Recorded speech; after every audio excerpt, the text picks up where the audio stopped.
Next question is delusion is a disorder of. Delusion किससे संबंधित disorder है? Perception, thought, orientation, memory. The right answer is option B, thought. Delusion thought का disorder है। Thank you so much everyone for watching this complete video. अगर आपको आज की ये क्लास अच्छी लगी हो तो प्लीज इसे लाइक कर दीजिएगा और रेगुलर इसी तरह के वीडियोस देखने के लिए for nurses preparation YouTube channel को जरूर सब्सक्राइब करें। आप चाहें तो हमें इंस्टाग्राम, टेलीग्राम और फेसबुक पर भी फॉलो कर सकते हैं, जहां पर आपकी रेगुलर प्रिपरेशन के लिए एमसीक्यूज और कंटेंट शेयर किया जाता रहा है। इन सभी सोशल मीडियाज के लिंक आपको इस वीडियो के डिस्क्रिप्शन में मिल जाएंगे। Best of luck. Next question is laryngeal airway location. Laryngeal airway की लोकेशन बतानी है आपको। Supraglottic, glottis, endotracheal, इनफॉर्मेलिटीज।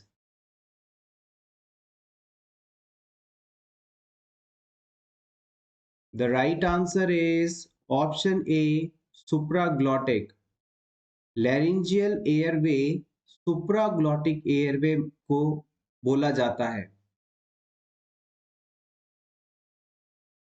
Next question is which of the following is a natural substance that is decreased pain sensation and causes an inflammatory condition or response? इन चारों options में से आप उस option को सेलेक्ट करें जो कि हमारी बॉडी में नेचुरली बनता है और पेन सेंसेशन को कम करवाता है, इन्फ्लामेटरी प्रोसेस बढ़ाता है। Prostaglandin, beta endorphin, morphine, endorphin.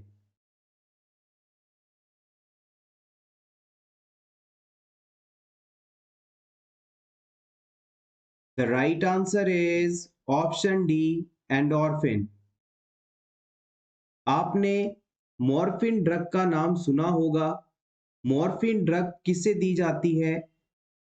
Morphine drug उन लोगों को दी जाती है जो कि सीवियर पेन कंडीशन को महसूस कर रहे हैं, यानी शरीर में बर्दाश्त ही नहीं हो सकता, ऐसी दर्द की कंडीशन है, तो उसे ट्रीट करने के लिए हम मॉर्फिन नाम की मेडिसिन का इस्तेमाल करते हैं और ये ओपियोइड ग्रुप से बिलोंग करती है। हमारे शरीर के द्वारा मॉर्फिन जैसा ही एक तत्व बनाया जाता है जिसे हम एंडोर्फिन के नाम से जानते हैं। ये एंडोर्फिन भी जब हम किसी स्ट्रेसफुल सिचुएशन में होते हैं, पेनफुल सिचुएशन में होते हैं, तब हमारी बॉडी को पेन और स्ट्रेस से रिलीफ प्रोवाइड करने का काम करता है। आपने देखा होगा कि हॉस्पिटल में सर्जरी आदि के बाद में मॉर्फिन का इस्तेमाल किया जाता है क्योंकि टेम्परेरी हमें पेन का रिलीफ करवाना है। हमारे शरीर में बीटा एंडोर्फिन नाम का सब्सटेंस बनता है जो कि सबसे ज्यादा पावरफुल एंडोर्फिन होता है। Next question is which of the following route should not be preferred for taking temperature in a patient who has cardiac disorder? इनमें से किस रूट से कार्डियक डिजीज वाले पेशेंट में टेम्परेचर हमें नहीं लेना चाहिए? Oral, rectal, axilla, all of the above.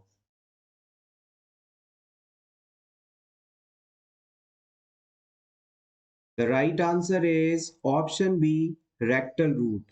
याद रखिएगा, अगर आपने किसी हार्ट डिजीज से सफरिंग पर्सन में, कार्डिक डिसऑर्डर से सफरिंग पर्सन में रेक्टल रूट से टेम्परेचर लेने की कोशिश की, तो ऐसा करते हुए आप इस क्लाइंट की वेगस नर्व को स्टिमुलेट कर देंगे और अगर वेगस नर्व स्टिमुलेट हुई तो क्लाइंट की जो हार्ट रेट है वो कम होने लगेगी, यानी क्लाइंट के अंदर ब्रेडिकार्डिया कंडीशन देखने को मिलेगी। तो क्लाइंट में पहले से ही हार्ट की प्रॉब्लम है और आपने उसमें वेगस नर्व को स्टिमुलेट करके हार्ट रेट को और कम करवा दिया, तो ऐसा होने से पेशेंट में प्रॉब्लम बढ़ सकती है। तो हमेशा याद रखें, कभी भी हार्ट पेशेंट्स के अंदर रेक्टल रूट से आप टेम्परेचर ना लें, क्योंकि रेक्टल रूट से टेम्परेचर लेने के दौरान वेगस नर्व स्टिमुलेट हो सकती है और जिसके कारण ब्रेडिकार्डिया या हार्ट रेट का कम होना देखने को मिलता है।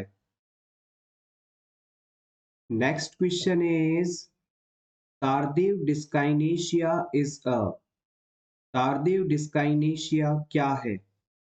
Side effect of antipsychotics, cause of dementia, psychosomatic disorder, cause of mania.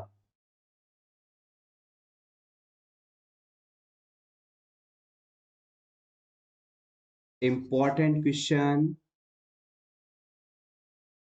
The right answer is option A. It is a side effect of antipsychotic medicine. Tardive dyskinesia ऐसे लोगों में होने वाला साइड इफेक्ट है जो कि लंबे समय से एंटीसाइकोटिक मेडिसिन ले रहे हैं। एक बार फिर से समझिएगा, तारदेव डिस्काइनेशिया एक मूवमेंट से रिलेटेड डिसऑर्डर है। ये उन लोगों में देखने को मिलता है जो लंबे समय से एंटीसाइकोटिक मेडिसिन का इस्तेमाल कर रहे हैं। तारडिस तारदेव डिस्काइनेशिया होने पर पर्सन की बॉडी के किसी पार्ट के अंदर इनवॉलंटरली रिपीटिटिव मूवमेंट देखने को मिलती है। पेशेंट के बिना चाहे ही शरीर के किसी हिस्से में लगातार मूवमेंट का होना तारदेव डिस्काइनेशिया के रूप में जाना जाता है। इस तारदेव डिस्काइनेशिया में पेशेंट के जॉ, लिप्स और टंग मुख्य रूप से प्रभावित होते हैं। यानी पेशेंट का जबड़ा, उसके होंठ और उसकी जीभ एबनॉर्मल मूवमेंट सबसे ज्यादा करते हैं। जैसे कि पेशेंट अपने चेहरे पर एक स्पेशल एक्सप्रेशन बार बार बनाएगा, या फिर वो अपनी जीभ को जैसे कि सांप बार बार बाहर निकालता है उसी प्रकार से बाहर निकालेगा, या फिर जैसे फिश अपनी होठों को, अपने लिप्स को बाहर की तरफ खोलती हैं फिर बंद करती हैं, खोलती हैं बंद करती हैं, इस प्रकार से मूवमेंट करेगा। तो ये सभी फाइंडिंग्स जो हैं तारदेव डिस्काइनेशिया वाले पेशेंट में देखने को मिलेंगे। पूरे कॉन्सेप्ट को एक बार फिर से समराइज करते हैं। जो लोग लंबे समय से किसी साइकाइट्रिक कंडीशन के ट्रीटमेंट के लिए एंटीसाइकोटिक मेडिसिन ले रहे होते हैं, उनमें इस दवा का साइड इफेक्ट हो जाता है, जिससे उनकी बॉडी में इनवॉलंटरली रिपीटिटिव मूवमेंट्स देखने को मिलते हैं और इस कंडीशन में पेशेंट के जॉ, लिप्स और टंग सबसे ज्यादा प्रभावित होते हैं। ये कंडीशन तारदेव डिस्काइनेशिया के नाम से जानी जाती है। Next question is transfer of frustration due to not meeting goals with another person or weaker subject is known as। इस क्वेश्चन को हम एक एग्जाम्पल से समझेंगे ताकि आपको बेहतर तरीके से समझ आ सके। जैसे कि आप ड्यूटी पर गए और ड्यूटी पर आपसे कोई गलती हो गई, इस गलती की वजह से आपको डांट पड़ी। आपने डांट पड़ने पर जो आपके अंदर गुस्सा था, वो गुस्सा घर आकर अपने छोटे भाई पर निकाला या अपने बच्चे को डांटा पीटा। तो यहाँ पर अपने फ्रस्ट्रेशन, अपने गुस्से को किसी कमजोर ऑब्जेक्ट पर निकालना कौन सी डिफेंस मैकेनिज्म है, ये आपको बताना है। Yes, exactly, option B is correct here.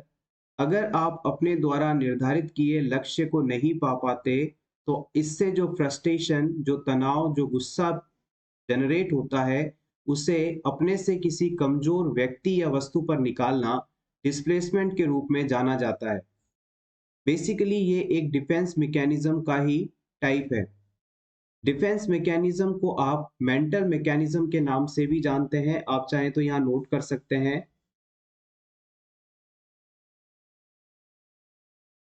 Defence mechanism,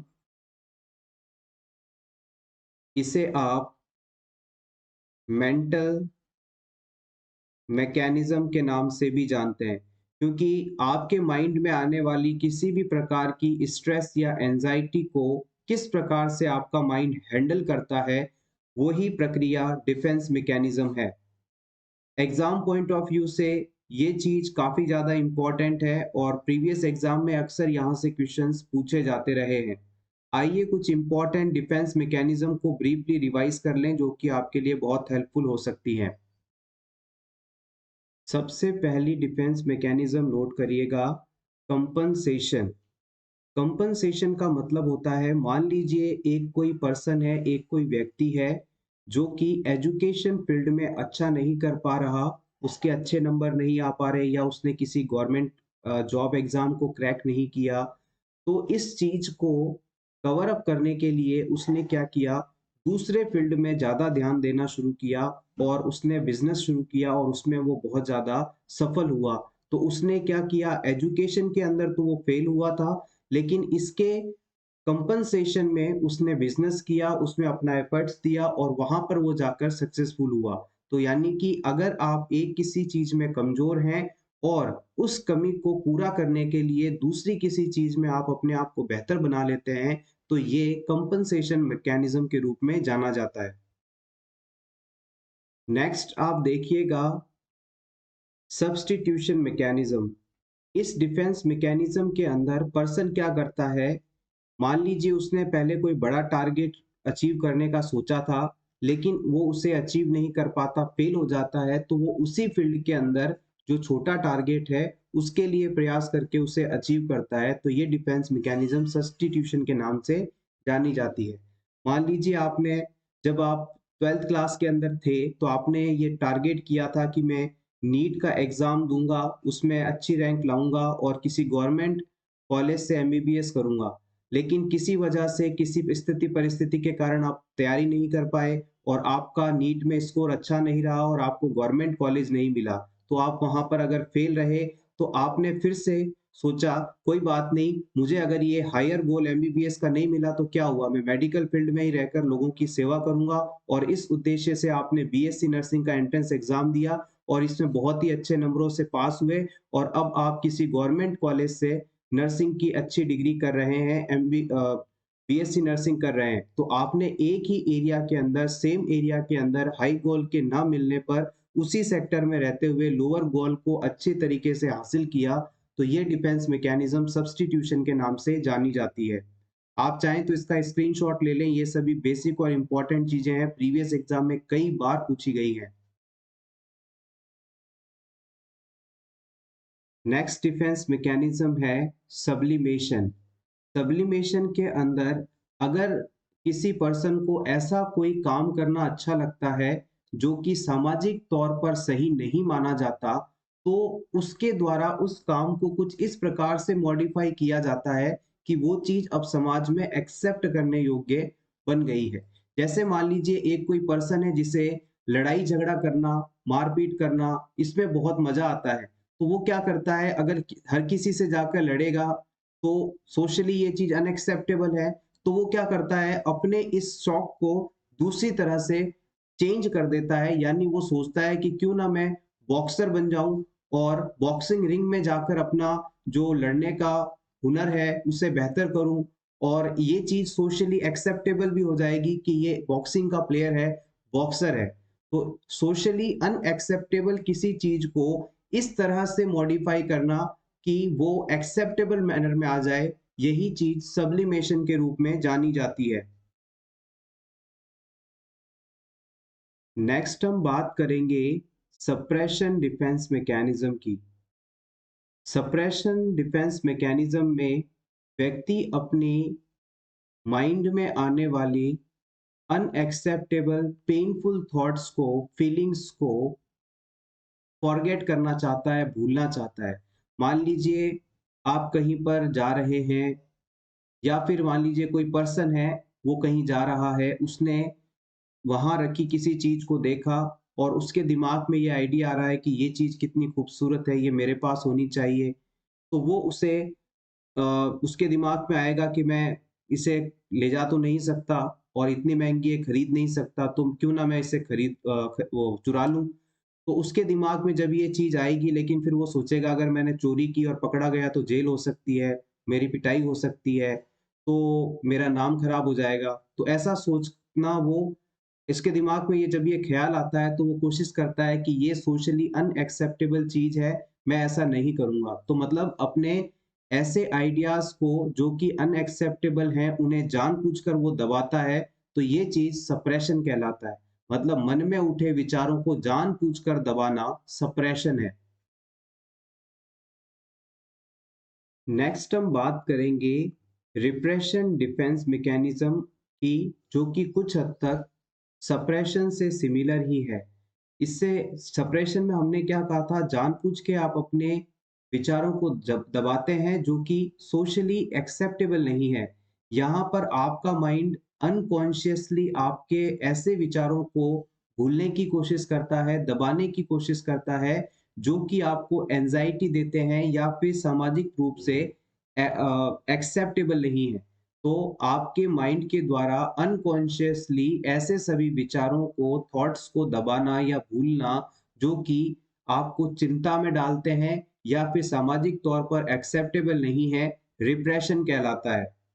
suppression के अंदर आप कॉन्शियसली ये काम कर रहे थे और रिप्रेशन के अंदर अनकॉन्शियसली आपका ये माइंड ये आपका काम कर रहा है। काफी इंटरेस्टिंग डिफेंस मैकेनिज्म है रिग्रेशन। इसमें क्या होता है, जब भी कोई पर्सन ऐसी किसी सिचुएशन में होता है जो काफी ज्यादा उसे स्ट्रेस या एंजाइटी देती है, तो वो बच्चों की तरह बिहेव करने लगता है। यानी पर्सन अर्लियर डेवलपमेंट स्टेज में चला जाता है किसी मुश्किल सिचुएशन को डील करने के लिए। नेक्स्ट डिफेंस मैकेनिज्म है कन्वर्जन। जब भी किसी क्लाइंट को किसी प्रकार का लाइफ में स्ट्रेस या एंजाइटी होती है, तो अपनी इस एंजाइटी को फिजिकल सिम्टम्स में कन्वर्ट कर देता है और इसे ही आप कन्वर्जन के नाम से जानते हैं। जब आप बचपन में स्कूल जाते जाते थे, तो कभी आपका अगर होमवर्क पूरा नहीं होता था या फिर आपका टेस्ट होने वाला होता था, तो आपकी अगर प्रिपरेशन अच्छी नहीं होती थी, तो आपको एंजाइटी होती थी और इस एंजाइटी के कारण आपके फिजिकल सिम्टम्स आने लगते थे, यानी आपके पेट में दर्द होने लगता था। ये चीज़ कन्वर्जन के रूप में जानी जाती है। यानी स्ट्रेस वाली सिचुएशन में होने पर पर्सन में किसी प्रकार की फिजिकल सिम्टम्स का आना कन्वर्जन के रूप में देखी जाने वाली डिफेंस मैकेनिज्म है। नेक्स्ट डिफेंस मैकेनिज्म जो कि एग्जाम में शायद सबसे ज्यादा पूछी जाती है, आप इसे 5 स्टार रेटिंग दे सकते हैं। इस डिफेंस मैकेनिज्म को हम प्रोजेक्शन के नाम से जानते हैं। पुटिंग ओन्स वीकनेस और ब्लेम्स टू अदर्स, अपनी कमियों और गलतियों का जिम्मेदार दूसरों को बताना। जैसे कि मान लीजिए एक अल्कोहल ड्रिंकर है, एक पर्सन जो कि बहुत ज़्यादा शराब पीता है और उससे ये कहा जाता है कि आप शराब छोड़ दीजिए, ये आपके सेहत के लिए अच्छी नहीं है। तो इस व्यक्ति के पास में ये रीज़न रहेगा कि मैं शराब पीना छोड़ तो दूँ, लेकिन मेरा जो वर्क है वो इतना टिपिकल है कि मैं बिना नशे के इस काम को कर नहीं सकता। तो यहाँ पर ये प्रोजेक्शन माना जाएगा। या फिर यूँ कहा जाए कि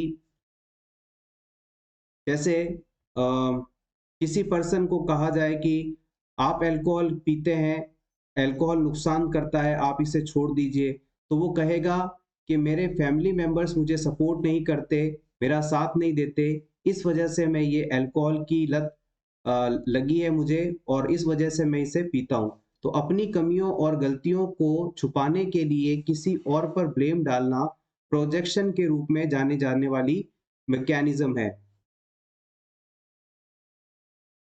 नेक्स्ट डिफेंस मैकेनिज्म है डिनायल की। डिनायल का सिंपल मतलब होता है किसी भी चीज को रिजेक्ट करना, मना करना। आपने ग्रीफ प्रोसेस के बारे में पढ़ा है, जिसके अंदर डिनायल एक स्टेज भी होती है जिसमें पेशेंट की मेडिकल रिपोर्ट ये बताती है कि उसे ऐसी कोई डिजीज कंडीशन है, मान लीजिए एड्स है, तो पर्सन कहता है कि मुझे एड्स हो नहीं सकता, ये रिपोर्ट गलत है, या सैंपल किसी ने मिक्स कर दिया होगा या कोई और वजह रही होगी, वो इस चीज को एक्सेप्ट नहीं करता। तो डिनायल जो डिफेंस मैकेनिज्म है उसका मतलब सिंपली है कि किसी भी चीज को एक्सेप्ट नहीं करना, रिजेक्ट कर देना। नेक्स्ट डिफेंस मैकेनिज्म है identification, consciously changing behaviour to a reputed person, यानी व्यक्ति अनकॉन्शियसली कुछ ऐसा बिहेवियर अपनाने लगता है जो वो किसी आइडल पर्सन को देखकर मानता है। मान लीजिए कि सिंपल सा एग्जांपल है, आप कोई मूवी देखने गए और मूवी के अंदर आपको किसी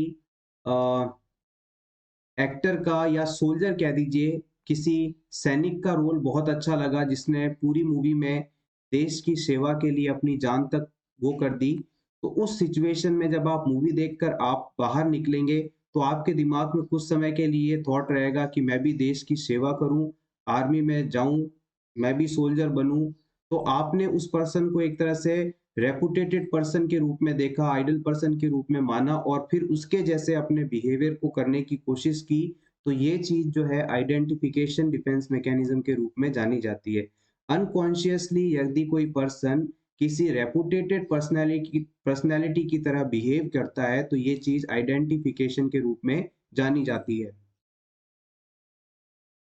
नेक्स्ट डिफेंस मैकेनिज्म रैशनलाइजेशन, इस मैकेनिज्म को भी प्रीवियस एग्जाम में कई बार पूछा गया है, बहुत ही इंपॉर्टेंट है।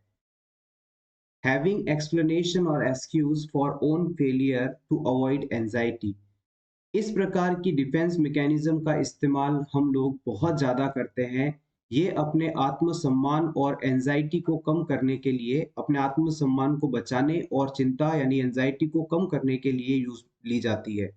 जैसे कि मान लीजिए आपको कोई काम करना था लेकिन आप उसे कर नहीं पाए, तब किसी ने आपसे पूछा कि आपसे ये काम नहीं हुआ, तो बोले अरे मैंने किया ही नहीं, अगर मैं ऐसा करता तो मुझे इससे ये लॉस हो सकता था। तो यहाँ पर आपने बहाना बनाया, एक एक्सक्यूज दिया, एक्सप्लेनेशन दिया, तो ये चीज रैशनलाइजेशन कहलाती है।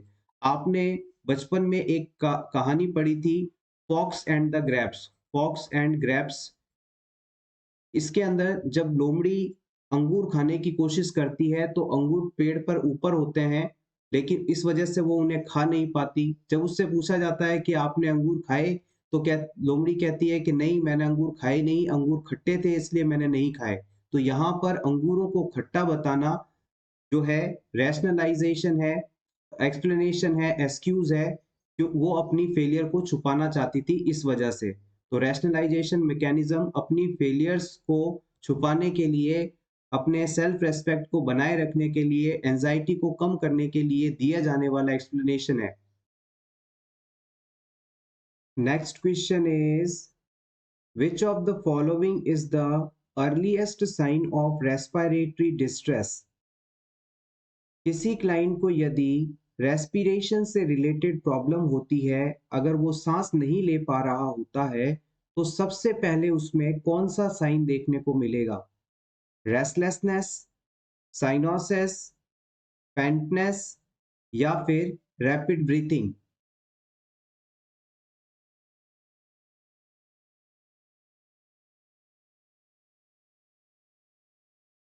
The right answer is option D, rapid breathing.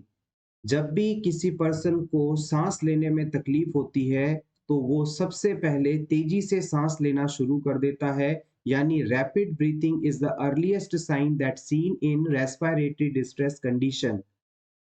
अगर आपसे पूछ लिया जाए कि रेस्पिरेटरी डिफिकल्टी का या हाइपोक्सिया कंडीशन का लेट साइन कौन सा है, तो आप बताएंगे cyanosis. Next question is posterior rounding of the thoracic spine is known as, अगर किसी व्यक्ति में thoracic spine एरिया में posterior राउंडनिंग हो जाए यानी पीछे की तरफ स्पाइन एरिया उभर जाए, तो ये कंडीशन किस नाम से जानी जाती है? Lordosis, kyphosis, osteomyelitis, osteoporosis?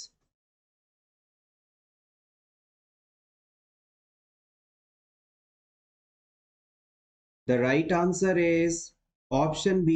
It is called kyphosis. अगर किसी व्यक्ति में स्पाइनल कॉर्ड थोरेसिक एरिया से पीछे की तरफ कर्व हो जाए बहुत ज़्यादा, तो आप इसे काइफोसिस के नाम से जानते हैं। कई बार हम इसे हम्प ऑफ द बैक या डॉवर्स हम्प के नाम से भी जानते हैं। अगर स्पाइनल कॉर्ड आगे की तरफ कर्व ज़्यादा हो जाए, जो कि मेनली प्रेगनेंसी और ओबेसिटी के अंदर देखने को मिलती है, तो हम इसे लॉर्डोसिस के नाम से जानते हैं।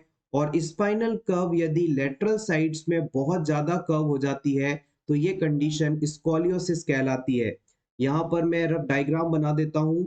अगर नॉर्मल हमारी जो स्पाइनल कॉर्ड है वो इस प्रकार से रहनी चाहिए। अगर मान लीजिए ये पीछे की तरफ काफी ज्यादा उभार हो जाता है इसमें, तो ये कंडीशन काइफोसिस है। अगर इसके अंदर आगे की तरफ ज्यादा उभार देखने को मिले, तो ये कंडीशन लॉर्डोसिस है। और अगर स्पाइनल कॉर्ड इस प्रकार से बहुत ज्यादा साइडों से टेढ़ी हो जाती है, उभार साइडों में ज्यादा हो जाता है, तो इससे हम स्कॉलियोसिस कहते हैं। It is a lateral curvature. Next question is, which of the following drugs is used together with another anesthetic agent?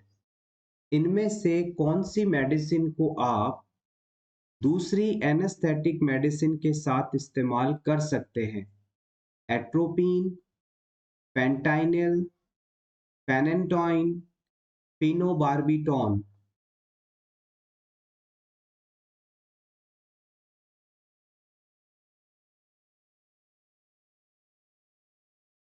Important question.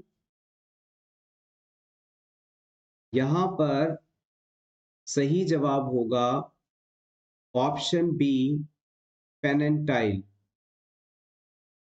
इस क्वेश्चन के अंदर ऑप्शन सी और डी के अंदर जो मेडिसिन दी गई है, फेनेंटोइन और फिनोबार्बिटॉन, ये दोनों ही मेडिसिन सीजर को रोकने में इस्तेमाल की जाती हैं। हम कह सकते हैं कि ये एंटी सीजर मेडिसिन हैं।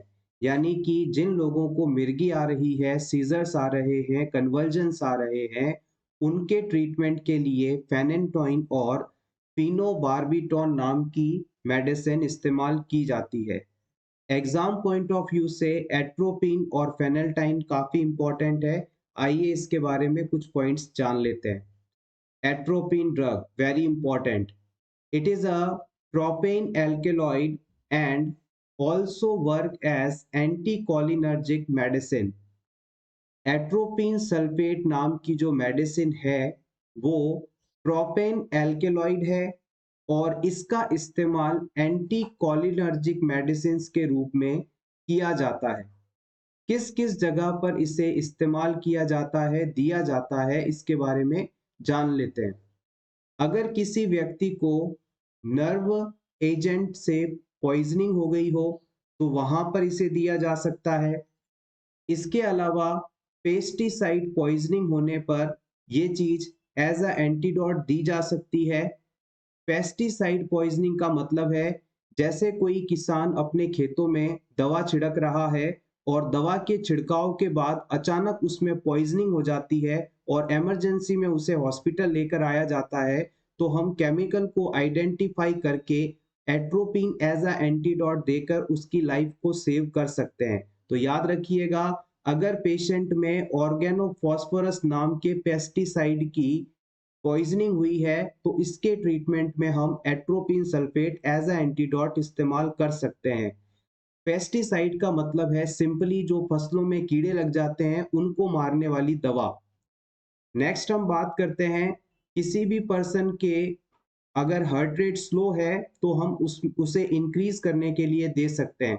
मान लीजिए किसी क्लाइंट में ऑपरेशन चल रहा है, सर्जरी चल रही है और सर्जरी के दौरान उसमें हार्ट रेट कम होने लगी, ब्रेडिकार्डिया जैसी कंडीशन होने लगी, तो हम तुरंत उसे एट्रोपिन देंगे जिससे कि उसकी हार्ट रेट नॉर्मल हो जाएगी या पहले से बढ़ जाएगी। To reduce body secretions before surgery, surgery से पहले भी एट्रोपिन सल्फेट लगाया जाता है। इसका बेनिफिट ये होता है कि सर्जरी के दौरान पेशेंट की बॉडी में जितने भी सिक्रीशंस होते हैं वो सिक्रीट नहीं हो पाएंगे। और अगर सिक्रीशन सिक्रीट नहीं होंगे तो पर्सन में रिस्क ऑफ एस्पायरेशन कम हो जाएगा, और रिस्क ऑफ एस्पायरेशन नहीं होगा तो हम सेफली सर्जरी को कंप्लीट कर पाएंगे। तो ये सभी एडवांटेजेस हैं जो कि एट्रोपिन सल्फेट द्वारा देखे जाते हैं। नेक्स्ट हम बात करेंगे फेनेंटाइल नाम की ड्रग की। फेनेंटाइन ये पोटेंट सिंथेटिक ओपियोइड मेडिसिन है। ओपियोइड ग्रुप की मेडिसिन के बारे में आप जानते हैं, जैसे कि मॉर्फिन सल्फेट आदि। ये मेडिसिन सीवियर पेन को कंट्रोल करने के लिए दिए जाते हैं। ये सेंट्रल नर्वस सिस्टम को डिप्रेस करके पेन को कंट्रोल करते हैं। तो फेनेंटाइल जो है पोटेंट सिंथेटिक ओपियोइड मेडिसिन है, यानी कि ये नेचुरल नहीं होता, इसे सिंथेसाइज किया जाता है, लैब में तैयार किया जाता है, और इसे किसी भी पर्सन में देने का जो सबसे मेन इंपॉर्टेंट पर्पस होता है वो होता है पेन को मैनेज करना। इसके अलावा इस फेनेंटाइल ड्रग को आप एनेस्थीसिया के साथ मिक्स करके भी दे सकते हैं। एनेस्थेटिक एजेंट के साथ इसे देने पर जो एनेस्थीसिया का इफेक्ट है, इफेक्टिवनेस है, वो बढ़ जाता है और पर्सन में ज्यादा समय तक इसका जो इफेक्ट है वो देखने को मिलता है। Next question is Guillain Barre syndrome is a disease of which of the following? Guillain Barre syndrome इनमें से किसका सिंड्रोम या डिजीज कंडीशन है? स्पाइनल कॉर्ड का, ब्रेन का, पेरिफेरल नर्वस सिस्टम का, या फिर इन सभी का?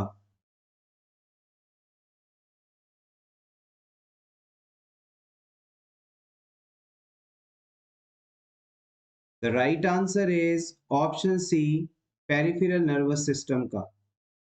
गुलियन बेयर सिंड्रोम एक बहुत ही ज्यादा रेयर और सीरियस ऑटो इम्यून डिसऑर्डर है, जो कि हमारी इम्यून सिस्टम पर अटैक करके पेरिफेरल नर्वस सिस्टम की नर्व सेल्स को डिस्ट्रॉय कर देता है।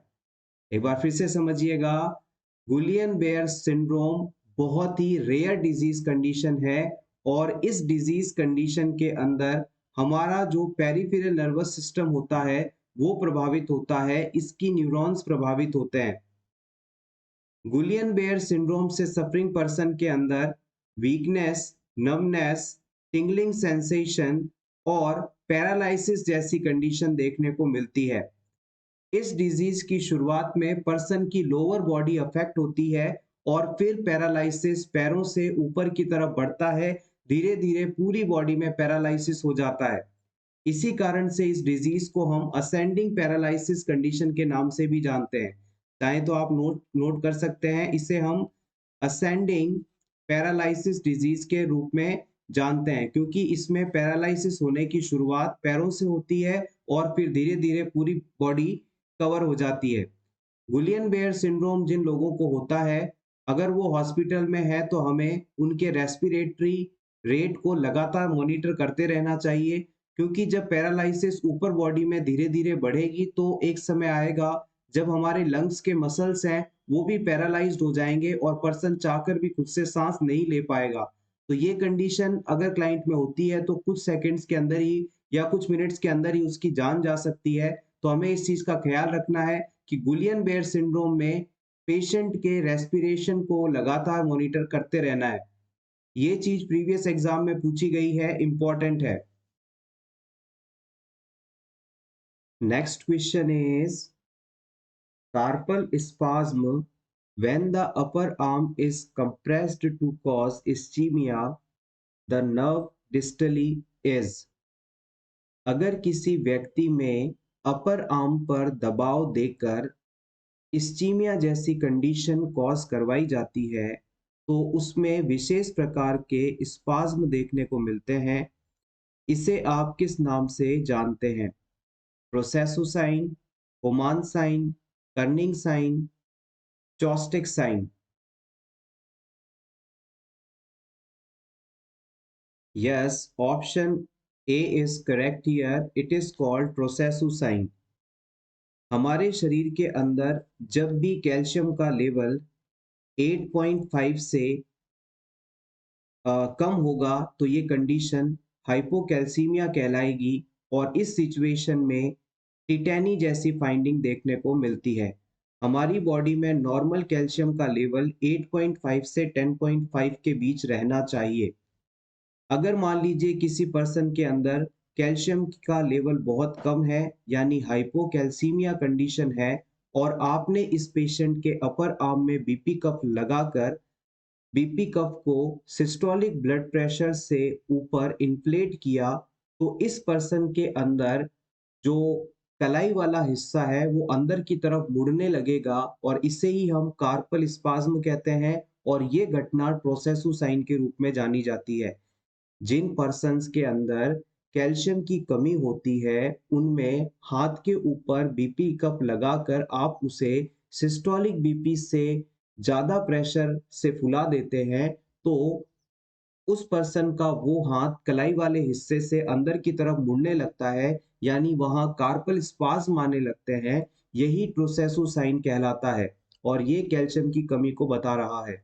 इसके अलावा कैल्शियम की कमी होने पर क्लाइंट के अंदर चॉस्टिक साइन भी देखने को मिलता है। चॉस्टिक साइन का मतलब होता है पेशेंट के चेहरे पर जिस जगह पर फेशियल नर्व मौजूद है, वहां पर अगर टैपिंग की जाए तो पेशेंट के चेहरे में मसल्स के अंदर एक कॉन्ट्रैक्शन देखने को मिलता है। इसे चॉस्टिक साइन कहते हैं। एक बार फिर से समझिएगा। मान लीजिए पेशेंट के ईयर के आगे, कान के आगे वाले हिस्से पर आपने टैप किया, टच किया, दबाया।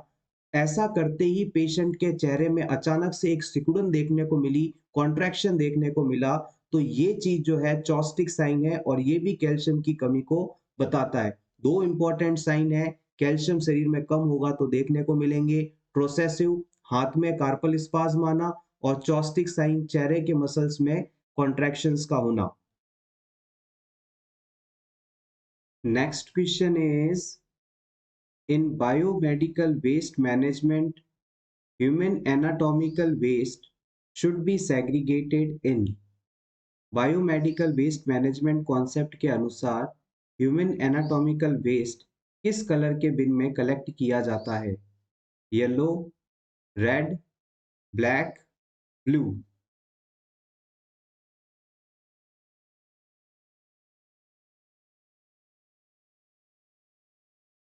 The right answer is option A, yellow.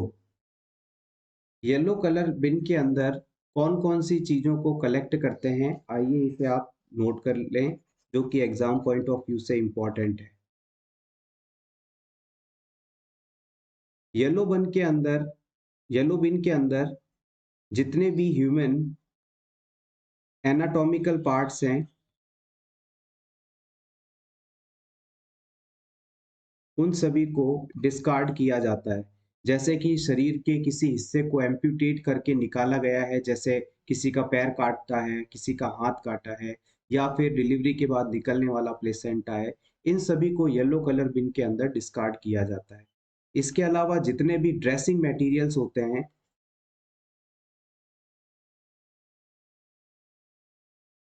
इन सबको भी हम येलो कलर बिन के अंदर डिस्कार्ड करते हैं। ब्लड बैग्स हो गए, इसके बाद ग्लव्स हो गए, सॉइल्ड विथ ब्लड, ये सभी चीजें यहाँ से इम्पॉर्टेंट हैं, और इन्हें येलो कलर बिन में डिस्कार्ड किया जाता है। शरीर का कोई भी हिस्सा हो, यानी कि एम्प्यूटेटेड पार्ट हो, एनाटॉमिकल पार्ट हो, सभी येलो के अंदर जाएंगे। आपने किसी पेशेंट की ड्रेसिंग चेंज की है, तो वो ड्रेसिंग जो है सॉइल है, यानी पस से या फ्लूइड से भरी हुई है, तो वो येलो कलर में जाएगी। जितने भी ब्लड ट्रांसफ्यूजन वाले बैग्स होते हैं वो सभी येलो में जाएंगे, और जो ग्लव्स हैं जो कि ब्लड से भीगे हुए हैं, पस से भीगे हुए हैं, बॉडी फ्लूइड से टच में आ चुके हैं, वो सभी येलो कलर बिन के अंदर डिस्कार्ड किए जाएंगे। Next question is, most common post operative psychiatric condition is. Operation के बाद सबसे ज्यादा देखे जाने वाली साइकाइट्रिक कंडीशन कौन सी है? डिप्रेशन, सिजोफ्रेनिया, मेनिया, या फिर delirium.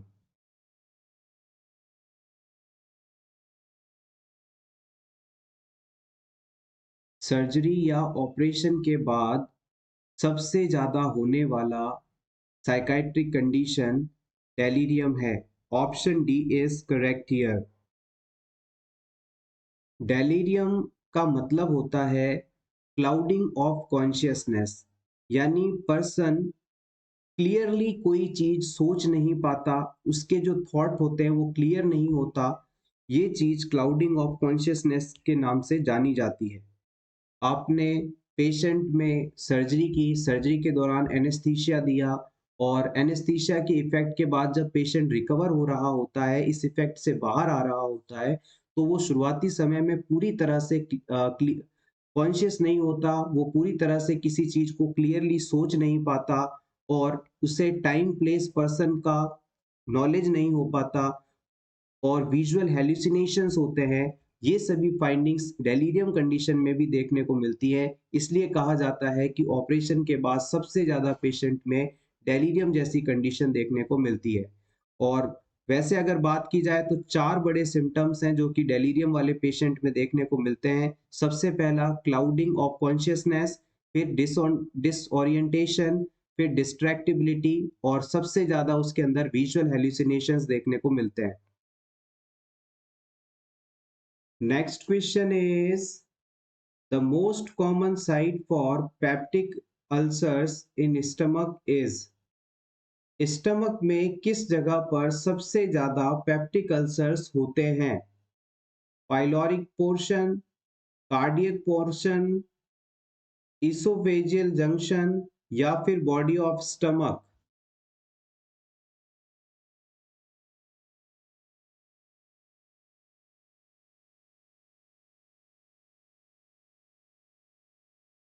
The right answer is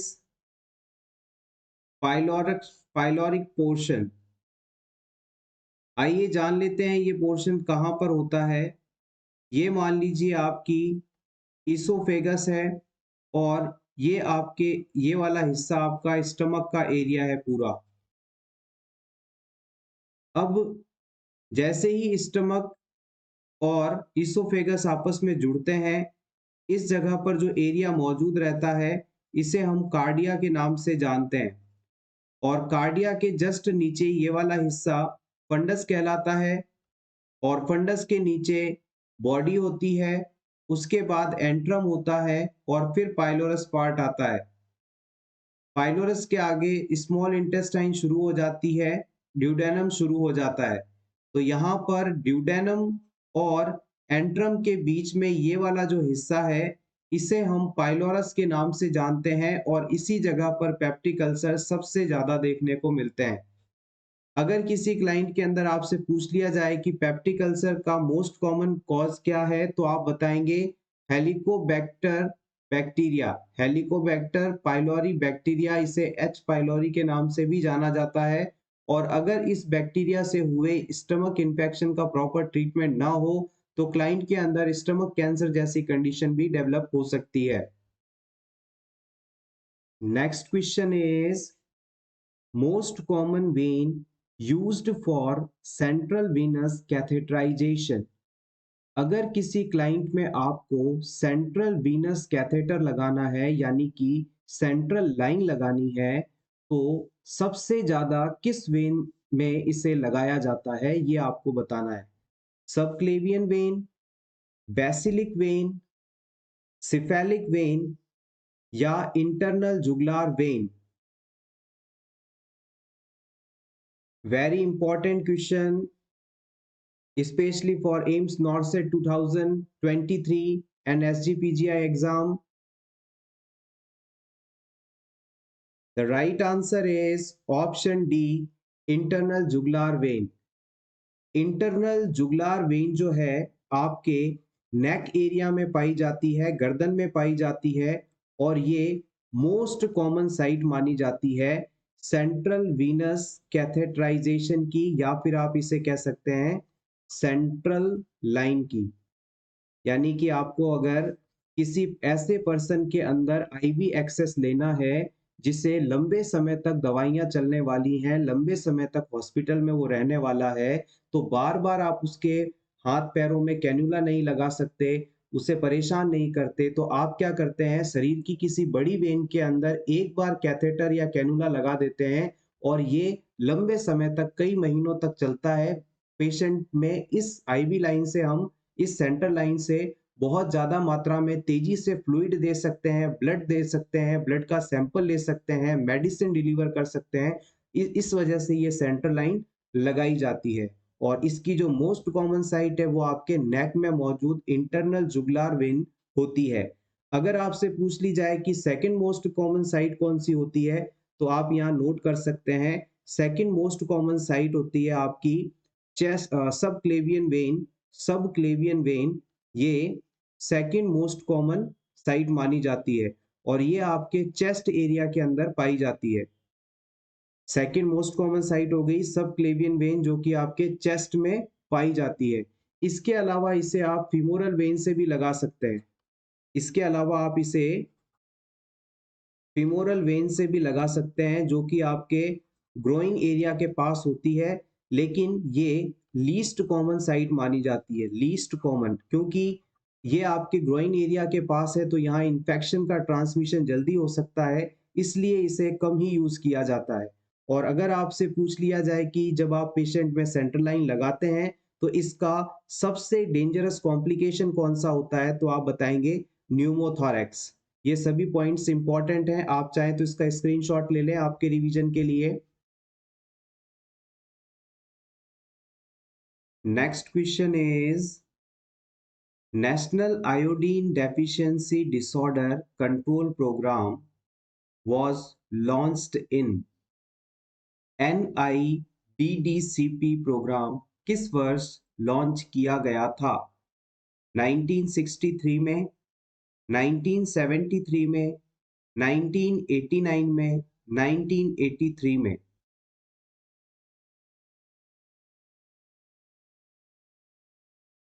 The right answer is option C, 1989 में।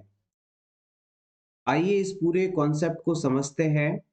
1963 में national goitre control program launch किया गया था, जिसका नाम 1989 में national iodine deficiency disorder control program कर दिया गया। एक बार फिर से समझिएगा, 1963 के अंदर national goitre control program launch किया गया, जिसका नाम बदलकर national iodine deficiency disorder control program 1989 में रखा गया था। तो हम कह सकते हैं कि ये प्रोग्राम 1989 में लॉन्च किया गया। Next question is knee joint is an example of which of the following joints? हमारे शरीर में जो घुटने का जॉइंट होता है, नी जॉइंट होता है, ये किस प्रकार के जॉइंट का एग्जाम्पल है? Ball and socket joint, hinge joint, pivot joint, saddle joint? Important question, previous exam में इसे पूछा गया है। यस, एग्जैक्टली, आप बिल्कुल सही हैं। नी जॉइंट को हम हिंज जॉइंट के नाम से जानते हैं। Let's see the explanation. हमारे शरीर में यदि बॉल एंड सॉकेट जॉइंट के एग्जाम्पल के बारे में आपसे पूछा जाए, तो आप बताएंगे हमारे हिप यानी कूल्हे के एरिया में और शोल्डर यानी कंधे के एरिया में जो जॉइंट्स पाए जाते हैं, उसे हम बॉल एंड सॉकेट टाइप का जॉइंट बोलते हैं। इस प्रकार के जॉइंट में 360 डिग्री एंगल से मूवमेंट संभव है, यानी आप इसे किसी भी दिशा में घुमा सकते हैं। इसे मोस्ट मूवेबल टाइप का जॉइंट माना जाता है। सेकंड हम बात करेंगे हिंज जॉइंट की। ये ऐसा जॉइंट होता है जिसमें एक ही दिशा में मूवमेंट कर पाना संभव है। ये आपकी कोहनी, घुटने और टखने में पाया जाने वाला जॉइंट है, यानी कि एल्बो में, नी में और एंकल में पाया जाने वाला जॉइंट है। आप अपने हाथ को स्ट्रेट कीजिए और इसके बाद कोहनी से इसे फ्लेक्स कीजिए यानी फोल्ड कीजिए और फिर इसे एक्सटेंड कीजिए, तो आप देखेंगे कि आप अपनी कोहनी को सिर्फ एक ही दिशा में मूव कर पा रहे हैं। तो जिस जॉइंट को आप एक दिशा में मूव कर पाते हैं वो हिंज जॉइंट कहलाता है। थर्ड हम बात करेंगे पाइवॉइड जॉइंट की। ये आपके एटलैंटो एक्सियल जॉइंट को कहते हैं, यानी कि ये प्रॉक्सिमल और डिस्टल रेडियल अल्नर जॉइंट में पाया जाता है। आपका जो वर्टिब्रे कॉलम है, इसके अंदर एटलस और एक्सियल नाम के दो स्टार्टिंग के बोन्स पाई जाती हैं। इन दोनों बोन्स के बीच में जो जॉइंट पाया जाता है, इसे हम पाइवोइड टाइप का जॉइंट कहते हैं। आपका जो फर्स्ट सर्वाइकल वर्टिब्रे है, उसका उसके बीच में जो जॉइंट पाया जाता है, उसे आप एटलैंटो एक्सियल जॉइंट के रूप में जानते हैं। अब आपके जो रेडियल और अल्ना बोन के अंदर प्रॉक्सिमल और डिस्टल जॉइंट पाया जाता है, वो भी पायोवॉइड जॉइंट का ही एग्जाम्पल है। नेक्स्ट हम बात करेंगे सैडल जॉइंट की। सैडल जॉइंट आपकी मेटा कॉर्पोफैलेंजियल और मेटाटार्सोफैलेंजियल बोन के बीच में पाया जाता है। आपके बोन्स के अंदर जो मेटाकार्पल बोन है, ये फैलेंजेस से जुड़ती हैं। जिस जगह पर मेटाकार्पल और फैलेंजियल बोन आपस में जुड़ती हैं, उस जगह पर सैडल जॉइंट्स पाए जाते हैं। यानी आपके हाथ की जो उंगलियां हैं, फिंगर्स हैं, उनके बीच में और मेटाकार्पल के बीच में जो जॉइंट है, वो सैडल जॉइंट का उदाहरण है। इसी प्रकार से पैरों की उंगलियां और टार्सल बोन के बीच का जो जॉइंट है, वो सैडल जॉइंट कहलाता है। आप चाहे तो इसका स्क्रीनशॉट ले लें, बेसिक सी चीज है, इंपॉर्टेंट है, और ये सभी पॉइंट्स प्रीवियसली पूछे गए हैं। Next question is, tophi is the cardinal sign of which disease? इनमें से किस डिजीज कंडीशन में टॉफी कंडीशन देखने को मिलती है? Osteoarthritis, rheumatoid arthritis, gouty arthritis, spondylosis.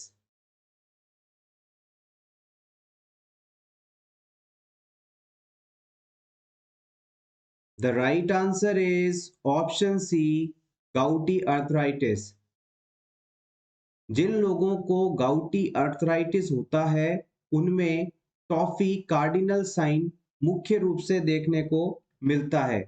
आइए बात कर लेते हैं कि एग्जैक्टली टॉफी होता क्या है। आप चाहें तो नोट कर सकते हैं यहाँ पर। टॉफी टॉफी जो है, लैटिन लैंग्वेज से लिया गया शब्द है, और इसका मतलब होता है स्टोन या पथरी। यानी हमारे शरीर के अंदर यदि मोनोसोडियम यूरेट के डिपोजिशन हो जाए सॉफ्ट टिश्यू, साइनोवियल टिश्यू और बोन के पास, जॉइंट के पास, तो ये चीज टॉफी कहलाती है। आप चाहे तो लिख सकते हैं इसके बारे में, stone like deposit of monosodium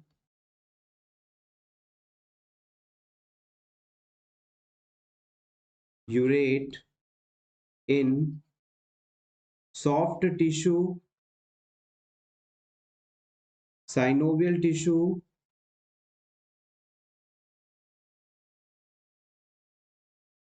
और इन bones near the joints.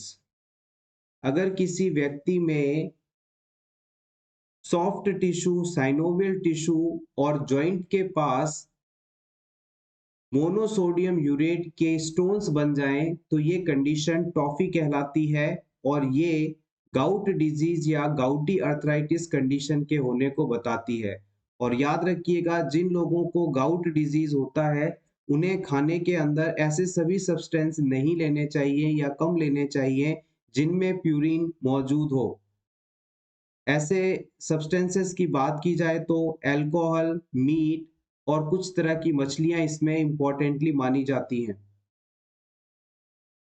Next question is, paradoxical respiration can be seen in the following condition. इनमें से किस कंडीशन में आपको पैराडॉक्सिकल रेस्पिरेशन देखने को मिलेगा? Rib fracture, asthma, pneumonia, pneumothorax.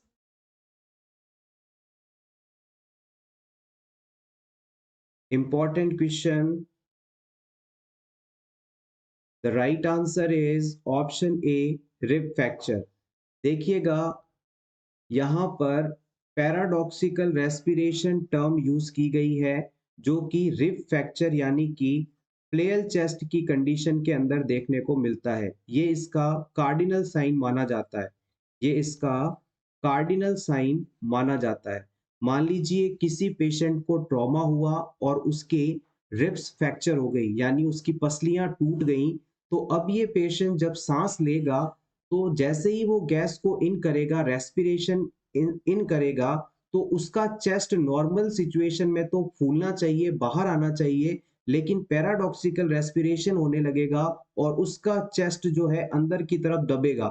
यानी पेशेंट जब फेफड़ों में हवा भरेगा, इंस्पायरेशन करेगा, तो उसका चेस्ट नीचे की तरफ दबेगा, और जब वो एक्सपायरेशन करेगा यानी सांस बाहर छोड़ेगा, तो उसका जो चेस्ट है वो बाहर की तरफ मूवमेंट करेगा यानी फूल जाएगा। नॉर्मली आप क्या करते हैं, जब आप गैस को इन करते हैं, रेस्पिरेशन इन करते हैं, तो आपका चेस्ट फूलता है, और जब आप गैस को एक्सपायरेट करते हैं, बाहर छोड़ते हैं, तो जो आपका चेस्ट है वो नीचे दब जाता है, सिकुड़ जाता है। लेकिन पैराडॉक्सिकल रेस्पिरेशन एक एबनॉर्मल कंडीशन है, जो कि रिब फ्रैक्चर वाले पेशेंट्स में देखने को मिलती है। इसमें रेस्पिरेशन के दौरान ऑपोजिट मूवमेंट देखने को मिलती है, यानी कि इंस्पायरेशन में चेस्ट जो है इनसाइड मूव करेगा और एक्सपायरेशन में चेस्ट जो है आउटसाइड मूव करेगा। Next question is, a client has an elevated AST 24 hours following chest pain and shortness of breath. This is suggestive of which of the following? किसी patient में chest pain और shortness of breath जैसी findings देखने को मिली। इस patient को hospital लाया गया और चेस्ट पेन की कंप्लेन के 24 घंटे बाद उसमें एएसटी का लेवल बढ़ा हुआ मिल रहा है। तो ये फाइंडिंग कौन सी डिजीज कंडीशन होने के बारे में बताती है? Gall bladder disease, liver disease, myocardial infarction, skeletal muscle injury. Chest pain और डिस्पनिया के 24 घंटे बाद एएसटी का लेवल बढ़ा हुआ होना मायोकार्डियल इंफ्रैक्शन के होने को बताता है। Option 3 is correct here. आइए इसके बारे में कुछ इंपॉर्टेंट पॉइंट्स को रिवाइज कर लेते हैं। हमारे शरीर के अंदर एएसटी नाम का जो एंजाइम है वो उस पर्टिकुलर ऑर्गन में हुए इंजरी या डैमेज को बताता है। हमारे शरीर में liver, heart, skeletal muscle, kidney, brain और आरबीसीज के अंदर एएसटी पाया जाता है। एएसटी का फुल फॉर्म है aspartate transaminase. Aspartate transaminase. और इन सभी जगहों में से जहां ये पाया जाता है, कहीं पर भी यदि इंजरी हो जाए, डैमेज हो जाए, तो ब्लड में इस एएसटी का लेवल बढ़ा हुआ मिलता है। यहाँ पर गॉल ब्लैडर डिजीज के बारे में ये इंपॉर्टेंट बात रहेगी कि जब भी क्लाइंट को गॉल ब्लैडर से रिलेटेड प्रॉब्लम होगा, तो पेन के राइट स्कैपुला बोन वाले एरिया में पेन देखने को मिलेगा। आपके एब्डोमेन में राइट साइड के अंदर लीवर रहता है और लीवर के जस्ट पीछे गॉल ब्लैडर पाया जाता है, और इस गॉल ब्लैडर के अंदर अगर किसी भी प्रकार की डिजीज कंडीशन है, तो पेशेंट को राइट शोल्डर ब्लेड बोन के पास पेन महसूस होता है। ये इससे संबंधित कंडीशंस को आइडेंटिफाई करने का इंपॉर्टेंट सिम्टम माना जाएगा। आप चाहें तो आपके रिवीजन के लिए इसका स्क्रीनशॉट ले सकते हैं। Next question is, who coined the term schizophrenia? इनमें से किस पर्सन ने स्किज़ोफ्रेनिया शब्द का सबसे पहले इस्तेमाल किया था या ये टर्म दी थी? Kraepelin, Sander, Bleuler, Meyer gross.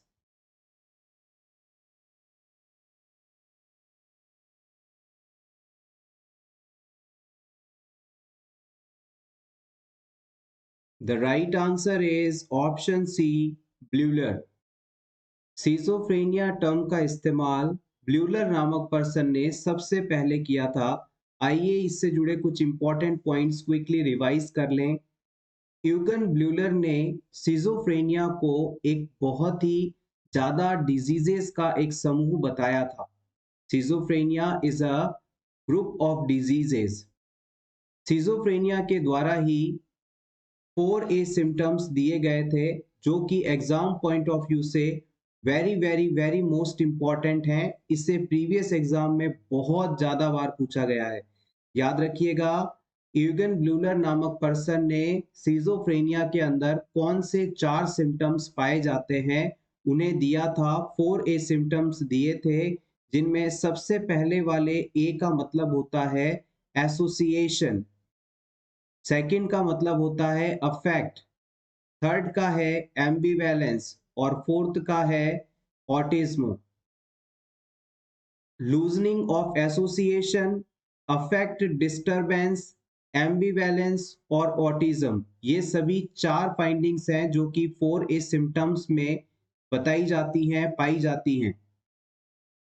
Bleuler explained 4A in his book Dementia Precox or a Group of Schizophrenias। अगर आपसे पूछ लिया जाए कि यूगन ब्ल्यूलर ने जो ये 4A दिए थे वो कौन सी बुक में दिए थे, कौन सी बुक में इसके बारे में बताया था, तो आप बता सकते हैं बुक का नाम है डिमेंशिया प्रिकॉक्स और the group of schizophrenias. Next question is rapid infusion of insulin causes.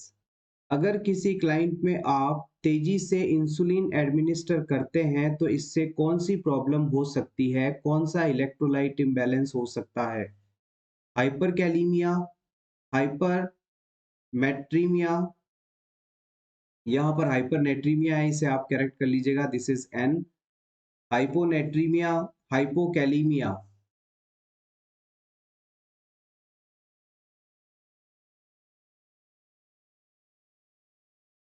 The right answer is option D, hypokalaemia.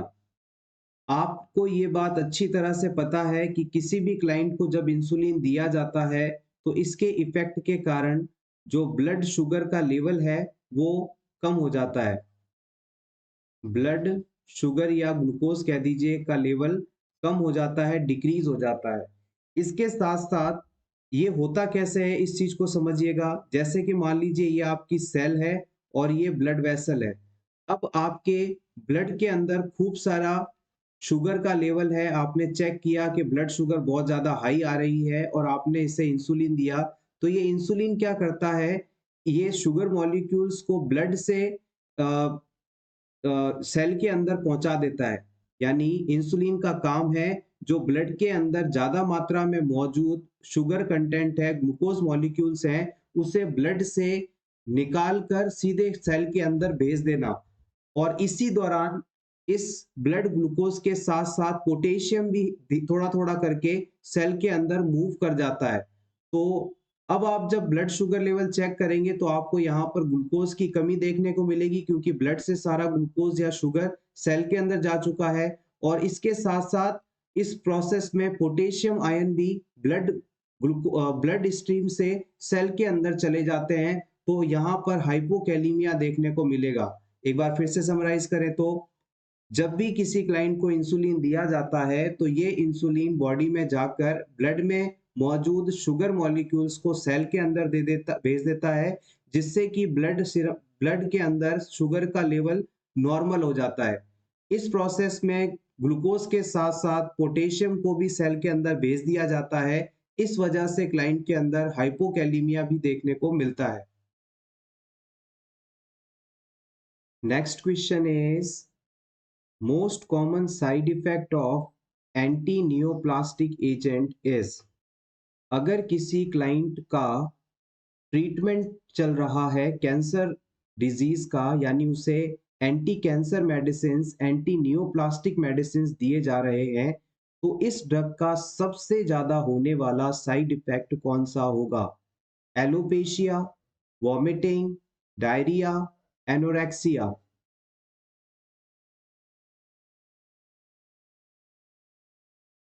Yes, आप बिल्कुल सही हैं। यहाँ पर ऑप्शन डी को सही माना जाएगा।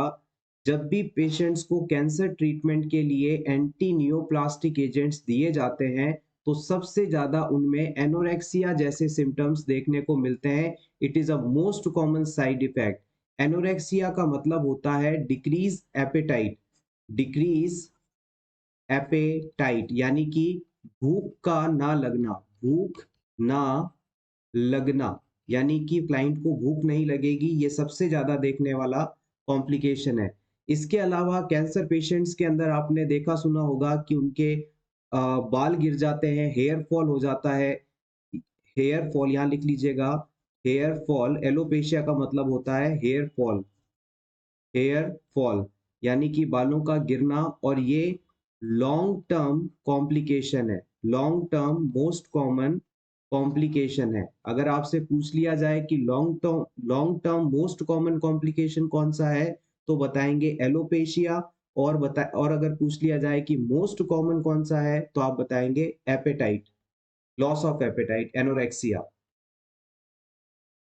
Next question is, which is the drug used for the closure of PDA, patent ductus arteriosus condition के क्लोजर में कौन सी ड्रग इस्तेमाल की जाएगी? Dopamine, phenobarbitone, indomethacin, immunoglobulin.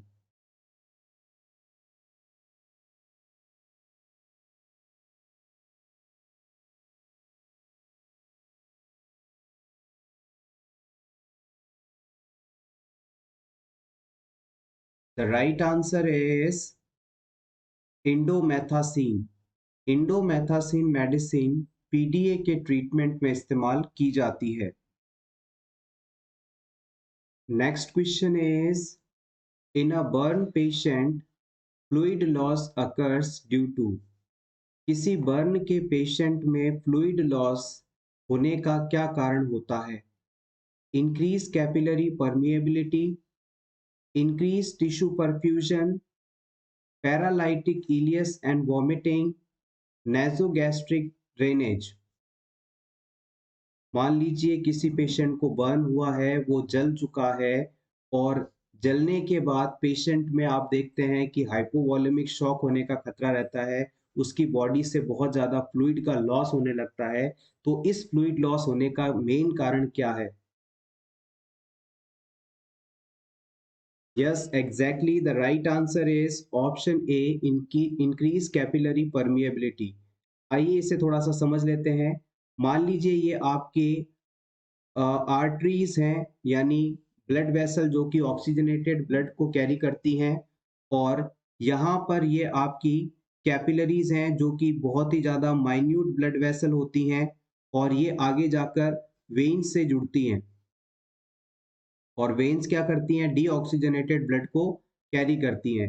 तो जब पेशेंट के अंदर बर्न होता है, तो इस ये वाला जो हिस्सा है आपका, इसे यहाँ ड्रॉ कर लेते हैं। ये मान लीजिए कैपिलरी है। तो इस कैपिलरी की जो परमिएबिलिटी है, पारगम्यता है, वो बढ़ जाती है। पारगम्यता का मतलब होता है कि कोई भी चीज जो इस ब्लड वेसल के अंदर है, वो बाहर आराम से आ सकती है, और कोई भी चीज जो इस ब्लड वेसल के बाहर है, वो आराम से अंदर जा सकती है। यानी जो मेम्ब्रेन है, उसके सभी गेट्स खुल जाते हैं। इजीली वहां से आप अंदर बाहर आ जा सकते हैं। अगर किसी बिल्डिंग के बाहर सिक्योरिटी गेट गार्ड मौजूद है, तो सिक्योरिटी गार्ड आई कार्ड देखने के बाद जो वास्तव में वहां रहने वाले लोग हैं, उन्हीं को अंदर आने या जाने देगा। लेकिन अगर वहां पर कोई सिक्योरिटी गार्ड नहीं है, तो कोई भी अंदर बाहर आ जा सकता है। तो सेम यही कंडीशन है। बर्न वाली कंडीशन होने पर कैपिलरीज की जो परमिएबिलिटी बढ़ जाती है, कैपिलरी की जो रोकने टोकने की क्षमता है वो घट जाती है, जिसकी वजह से फ्लूइड जो है बाहर की तरफ शिफ्ट होने लगता है, और पर्सन के अंदर फ्लूइड लॉस देखने को मिलता है, एडिमा देखने को मिलती है, हाइपोवॉलेमिक शॉक देखने को मिलता है। Next question is, a client has just returned to a nursing unit after below the knee amputation on right leg. The nurse placed the client in which of the following post of most appropriate position? किसी patient का right leg घुटने से नीचे amputate किया गया है, यानी घुटने के नीचे पैर काट दिया गया है। इस पेशेंट को जब आप ओटी से रिसीव करेंगे तो कौन सी पोजीशन में रखेंगे जो कि इसके लिए सबसे एप्रोप्रिएट होगी, सबसे बेहतर होगी? Options are reverse Trendelenburg position, prone position, supine with stump flat on the bed, supine with the stump elevated.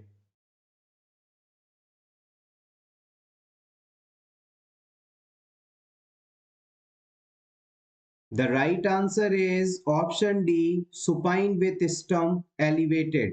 आइए इसे थोड़ा समझ लेते हैं। जैसे कि मान लीजिए ये आपका पेशेंट है और इस पेशेंट में लोअर एक्सट्रीमिटी में कोई प्रॉब्लम हो गई, उसके पैर में कोई दिक्कत हो गई, तो अब हम क्या करने वाले हैं, इस पेशेंट का जो दायां पैर है, राइट लेग है, उसे घुटने के नीचे से एम्प्यूटेट कर देंगे, यानी इस पेशेंट का जो पैर है घुटने के नीचे से काट दिया जाएगा। अब इस पेशेंट को पहले 24 घंटे के अंदर जो है एम्प्यूटेट पार्ट को सपोर्ट देकर एलिवेटेड रखना है, यानी इस पेशेंट का ये पैर इस प्रकार से हवा में रहेगा, एलिवेटेड रहेगा और पूरी बॉडी नॉर्मल रहेगी। यहाँ पर आप चाहें तो नोट कर सकते हैं, first 24 hours leg elevated, leg नहीं कह के आप इसे स्टंप लिख दीजिएगा, स्टंप एलिवेटेड। और उसके बाद के जो 24 घंटे होंगे उसमें हम पेशेंट को प्रोन पोजीशन दिलाते जाएंगे और फ्लैट इसको रखा जाएगा। पेशेंट को हम प्रोन पोजीशन दिलाएंगे और इसे नॉर्मल रखा जाएगा। After 24 hours prone position given. Prone position देने का यहाँ पर सबसे बड़ा फायदा ये है कि फ्लेक्शन कॉन्ट्रैक्शंस नहीं होंगे। आपने किसी एक्सीडेंटल केस या जले हुए पेशेंट को देखा होगा, जलने के बाद अगर प्रॉपर सही ट्रीटमेंट नहीं मिलता तो पेशेंट की स्किन का एक हिस्सा खिंचा हुआ रहता है और पर्टिकुलर एरिया में किसी प्रकार की मूवमेंट नहीं होती। मान लीजिए किसी का हाथ था, वो जल गया था और हमने ध्यान नहीं दिया, कुछ समय बाद उसकी चमड़ी इतनी टाइट खिंचकर सिकुड़ गई कि अब उसका हाथ बंद नहीं हो पाता, मुट्ठी बंद नहीं हो पाती, तो ये चीज कॉन्ट्रैक्चर होने के नाम से जाना जाता है। तो पेशेंट में कहीं कटे हुए लेग की स्किन खींच के उसे एक ही जगह पर फिक्स नहीं कर दे, इस चीज से बचने के लिए, फ्लेक्शन कॉन्ट्रैक्चर से बचने के लिए हम पेशेंट को बीच बीच में प्रोन पोजीशन देकर उसे प्रिवेंट करते हैं। तो याद रखिएगा, कॉन्सेप्ट की बात यहाँ पर यही थी कि जब भी पेशेंट में नी बिलो द नी एम्पुटेशन होगा, घुटने से नीचे पैर काटा जाएगा, तो पहले 24 घंटे के अंदर तो बचे हुए पैर को सहारा देकर एलिवेटेड रखना है, ऊपर रखना है बॉडी लेवल से, और अगले 24 घंटे के अंदर उसे प्रोन पोजीशन देकर नॉर्मली लेटाना है। Next question is, a client is treating in post-operative general ward. If the incisional area of the client's abdominal surgical area is weak, then what will be the possible to happen when abdominal muscles contract and intra-abdominal pressure increase? मान लीजिए किसी person का कोई abdomen area का operation हुआ है और इस पर्सन में जो एब्डोमिनल इंसिजन लगाए गए हैं वो ठीक से नहीं लगे हैं और अब पेशेंट में एब्डोमिनल मसल्स कॉन्ट्रैक्ट होते हैं और इंट्रा एब्डोमिनल प्रेशर बढ़ता है, तो इसकी वजह से कौन सी कंडीशन यहाँ देखने को मिल सकती है? Evisceration, dehiscence, laceration, abrasion. Important question.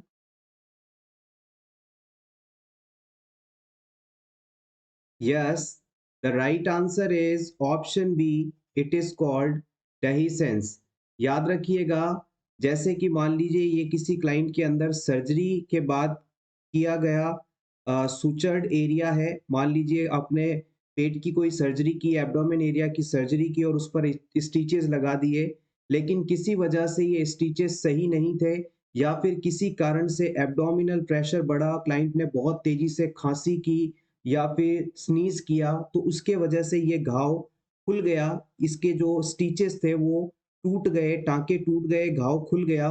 तो इस सिचुएशन में ये घाव कुछ इस तरह से दिखने लगेगा और यही कंडीशन जो है डेहिसेंस कहलाती है। याद रखिएगा, पेशेंट में अगर सूचरिंग प्रॉपर नहीं है या किसी वजह से इंट्रा एब्डोमिनल प्रेशर बढ़ता है, तो ये स्टिचेस टूट सकते हैं, घाव खुल सकता है, सर्जिकल वुंड ओपन हो सकता है। इस कंडीशन को हम डेहिसेंस के नाम से जानते हैं। डेहिसेंस को याद रखने का तरीका है डी से दूर दूर, यानी कि घाव तो पहले पैक था लेकिन डेहिसेंस हो गया यानी दूर दूर हो गया, ओपन हो गया।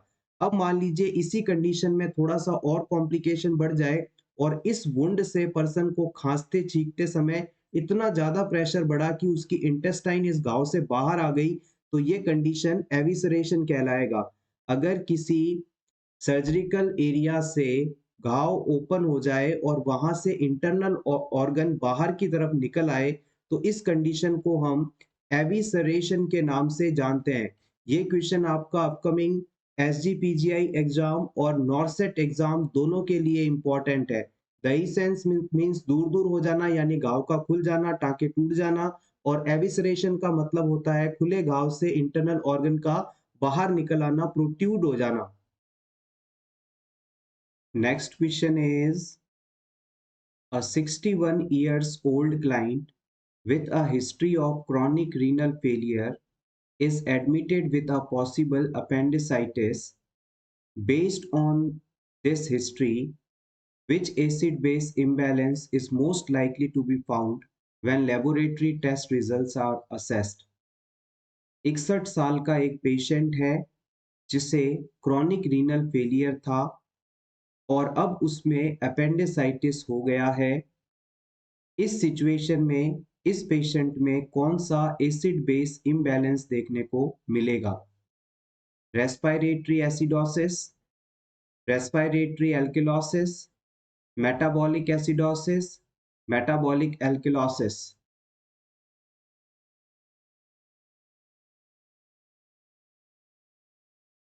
Yes, the right answer is option C, metabolic acidosis.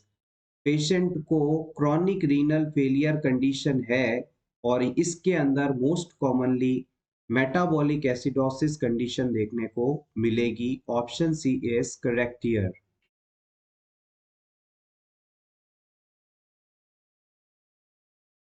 Next question is, all of the following nursing interventions are correct when using Z-track method of injection except. इनमें से Z-track मेथड द्वारा इंजेक्शन लगाते समय कौन सा intervention किया जाना सही नहीं माना जाता? Preparation the injection with site with alcohol, injection site को अल्कोहल से क्लीन करना, use a needle that at least 1 inch long, 1 inch लंबी कम से कम निडल यूज करना, aspiration of blood before injection, medicine को इंसर्ट करने से पहले एस्पायरेट करना, rub the site vigorously after injection, injection लगाने के बाद साइट को तेजी से मसाज करना। Which intervention is not correct after Z-track technique of IM injection? The right answer is option D. Z-track technique द्वारा IM इंजेक्शन कैसे लगाते हैं इसे हमने प्रीवियस क्लास में डिस्कस किया था। अब आपसे यहाँ पर इस ट्रिक के रिगार्डिंग कौन सा कंटेंट सही नहीं है ये पूछा गया था। जब भी आप Z-track टेक्निक द्वारा IM इंजेक्शन लगाएंगे तो हमेशा अल्कोहल का इस्तेमाल करेंगे, ये बात सही है। निडल जो है 2.5 सेंटीमीटर या 1 इंच लॉन्ग होनी चाहिए ताकि वो डीप मसल्स तक पहुंच सके और इंजेक्शन सही जगह पर मसल्स के अंदर है, इस चीज को कंफर्म करने के लिए हमें एस्पायरेट करना चाहिए। एस्पायरेट का मतलब है निडल के सिरिंज के प्लगनर को पीछे की तरफ खींचते हैं। अगर वहां से एयर बबल्स निकलते हैं तो इसका मतलब साइट सही है, और अगर ब्लड एस्पायरेट हो जाता है तो इसका मतलब तुरंत आपको इंजेक्शन निकाल लेना है। ये रॉन्ग साइट में इंजेक्ट हो चुका है और इसे डिस्कार्ड करके नया इंजेक्शन नई साइट पर एडमिनिस्टर करना रहेगा। तो यहाँ पर ये सभी चीजें हमें करनी चाहिए, लेकिन कभी भी क्लाइंट में आईएम इंजेक्शन लगाने के बाद रब नहीं करना चाहिए, तेजी से उस एरिया पर मसाज नहीं करना चाहिए। Rubbing at the site vigorously after injection, it is a wrong practice.